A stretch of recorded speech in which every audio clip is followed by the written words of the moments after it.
Greetings and welcome to my channel. This is Sorcerer Tal. You can also find me on Facebook in the Sorcerers Guild. Today on Sorcerer's Shadow Volume 2, we are going to be talking about Vampiricy, how to use it and how to defend against it. Now I do have a much larger video on this that I did a few years back. It's a 42-minute video. I will leave a link for it here. I get into it very thoroughly in there, and that is actually even what I based the essay on for this, the last essay in the Sorcerer's Shadow Volume 2 volume. Of course, we haven't done the necromancy stuff, so we're going to get back into the necromancy, talk about ancestor shrines and ancestor work after this one, and that's what we'll finish up the series with. Okay, so Vampiricy, how to use it and how to defend against it. In the essay, the first thing I talk about is using Vampiricy up close. And as I say in the essay, the most important thing here is simple visualization. This is a technique that you can use. Of course, it's easiest if you put yourself into the vampiric position before you start, but you can do this from a regular position as well. It is simply a matter of drawing their energy in. It is something that your body is very capable of doing in either position, and you simply need to visualize yourself doing it. Eventually, if you practice with it, it will be much like using any other part of your body, reaching out and grabbing something. But you need a visualization at first, something to focus on that pulling in, and you simply draw their energy into you. Now, there are a few ways to go about this. Like I say in the essay, you do need to have some kind of filter. You need to have something to process that energy so you don't get all the ick or whatever is coming from them into you. Some people use it as simply drawing the white light out of them. When I have done it, I use a filter that is a centrifuge. I imagine it all going into a big spinning vortex and spinning, and anything that is useful to me gets drawn into the center, and anything that I don't want gets thrown out to the edges and tossed away. There are lots of ways to go about this. It's actually good to have something complex because, well, that's part that I didn't actually touch a lot in the essay. When you're reaching back, you need to push through the filter. It's actually pretty easy if you're putting intent through, but if they have very complex filters, like the centrifuge one that I suggest in the essay, it's a little bit harder. But again, like I say in the essay, anytime you're feeding on someone, it's wise to get consent. Because if the person you're feeding from figures that out, it doesn't matter what you do. In the end, if they figure that out and they understand properly how this works, they are the one in control of the situation. Okay, so like I say, it all very much depends on visualization. And that continues on when you're feeding from a distance, except for that now you're going to need to visualize some form of connection to them, some form of tendril reaching out to them to pull that energy to you. And it's really just as simple as that. Myself, I imagine vines, but everyone I've ever talked to that does that type of energy work, there is some sort of tendril or cord reaching out to the other person, or at least being pulled to them if they actually just draw from a distance. I have known a few people that simply imagine drawing from a distance, but that still creates that connection. And when we get to the part about defending against it, that's key. Okay, so now another method that we can use is to draw from a crowd. This is much more morally ambiguous. The first two, well, it's pretty obvious that's not really a proper thing to do. To be pulling energy from someone without their consent is, well, you're not necessarily doing them a large amount of harm. It could be argued that you are causing harm to this person. Okay, so we'll get to the crowd stuff, and then actually I do want to talk about a bit about the positive ways that you can use Vampiricy before we get into the part about defending against it. Okay, so when you're drawing from a crowd, same thing, visualization. A lot of people do this with certain types of crowds and use that energy to charge a sigil. You make the sigil beforehand, go to a concert where everyone is very excited, very pumped up. There's lots of energy flowing out anyways. They're all giving out the energy. Use that excitement. And, depending on the type of concert, if you go somewhere with a mosh pit, that'd be great for something where you're using a very aggressive, very primal charge, because the mosh pit, everyone gets all hyped up and frenzied and stuff. That is a good place to charge a sigil, where anything you're going to use that kind of energy. Go to a concert that's all about romance and love. If you're going to be doing a love spell to enhance your love life or something like that, I again do not suggest using targeted love spells. Just thought I'd mention that since I mentioned love spells. But either way, this is drawing energy from the whole crowd, and it can be very themed. So you don't necessarily want to use the filters, and you're drawing it through yourself and into the sigil. And that can be quite useful. So, okay, what else do we have here to talk about? Let's see, I said I wanted to get into the positive aspects of it. Oh, we still haven't talked about the entering people's dreams to drain them. Now, this is actually something I'm not entirely comfortable with getting into the specifics of. I do in the essay talk a bit about how it works, mostly so that we can talk about defending against it. But the main thing is to interact with the person beforehand and then focus on that link as you enter your own astral projection, meditation, or lucid dream.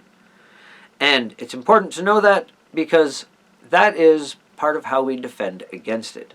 If you know someone is trying to make that sort of connection, you can just do a cord cutting immediately after talking to the person, and there you go. Link was cut. But, like I said, we'll get to that in a moment. I want to talk a bit about the positive aspects of Vampiricy. There is some advantage to using this in healing work.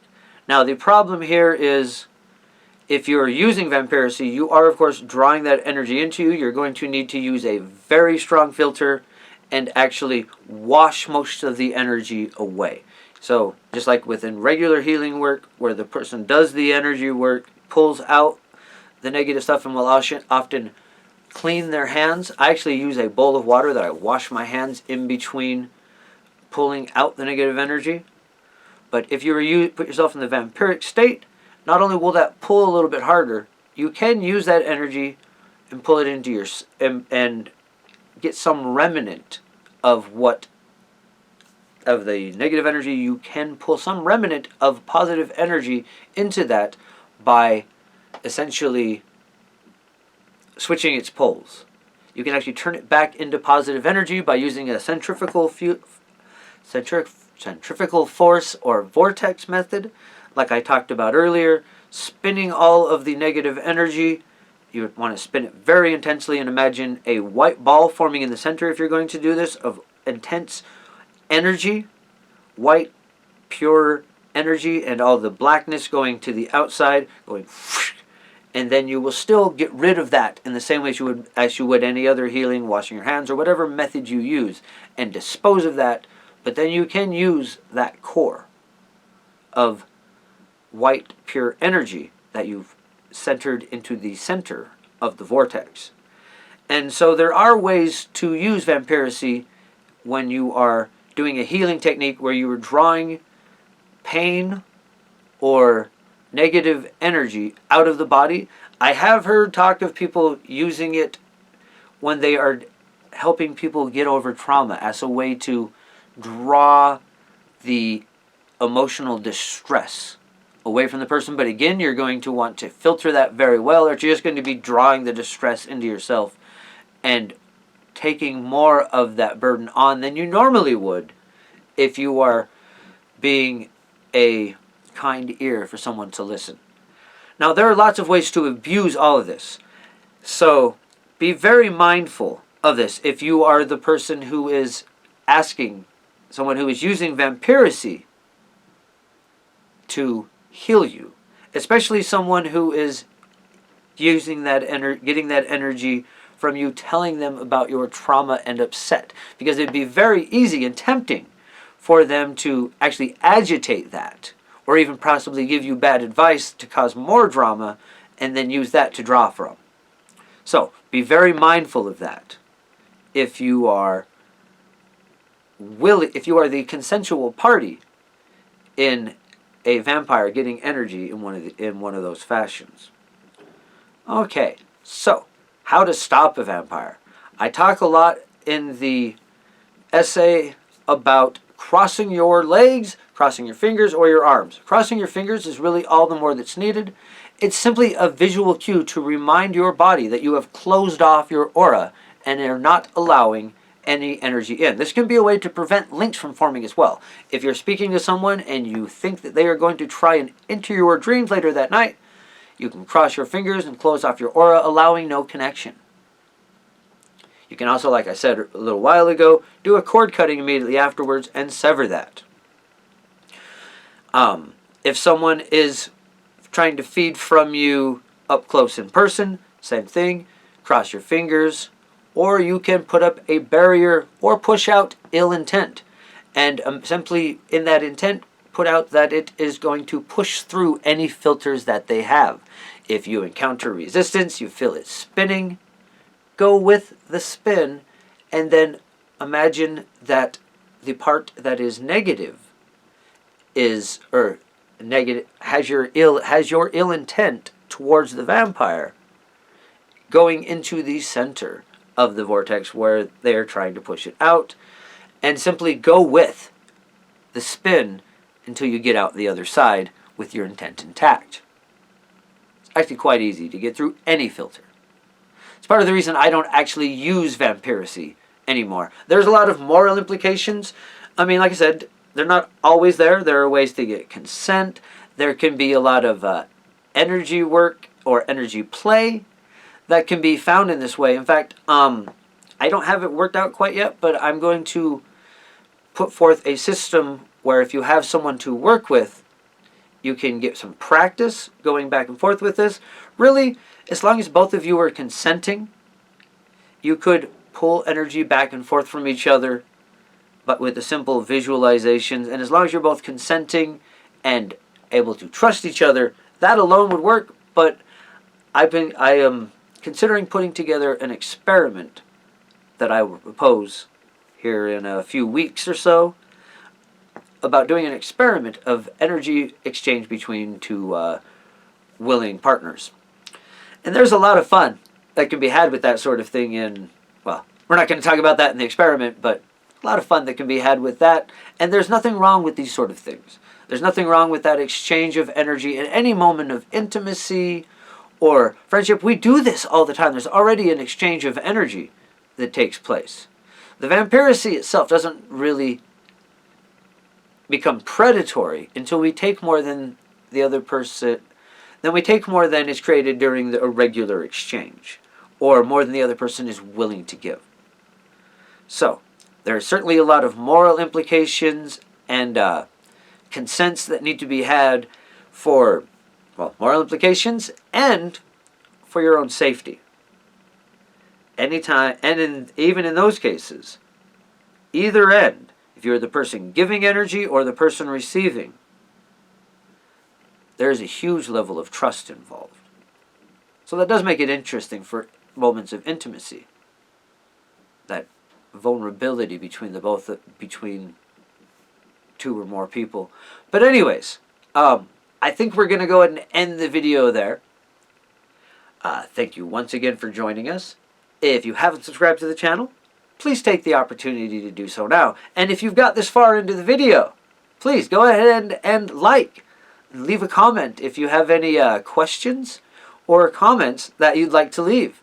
Anyways, bright blessings and an interesting fate. This has been Sorcerer Tal.